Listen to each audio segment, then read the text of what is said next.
ভরসা ছিল, বিশ্বাসও ছিল, কিন্তু আমার ধারণাটা ভুল ছিল। হ্যাঁ, আমি তোমারে খুব বিশ্বাস করতাম। আমি সবসময় মানতাম যে তুমি আমার খুব ভালোবাসো। তুমি আমার সাথে যে ব্যবহারগুলা করতা, আমার কাছে কেন জানি মনে হইতো মানে আমার বাবা মার পর পৃথিবীতে তুমি একজন মানুষ যে আমারে তাগো তাগো মতো ভালোবাসো। কিন্তু সবকিছু মিথ্যা ছিল। মানে তুমি আমার সাথে এমন একটা বিহেভ করছিলে, মানে আমার সাথে চলাফেরা করতে করতে মানে আমার ভিতরে এরকম একটা কনফিডেন্স এসে পড়ছিল যে তুমি আমার বা আমার সারা জীবন ভালোবাসবা বা সারা জীবন আমার পাশে থাকবা। কিন্তু সবকিছুই ছিল ভুল। মানে এরকম একটা বিশ্বাস, এরকম একটা ধারণা নিয়ে আমি বাঁচছিলাম।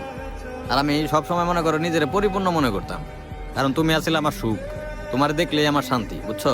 কিন্তু এই জিনিসগুলো তুমি বুঝো নাই। একটা কথা কি, তুমি যদি একবার বুঝতে পারতা আমি তোমার কতটা চাই বা কতটা ভালোবাসি বা কতটা বিশ্বাস করতাম,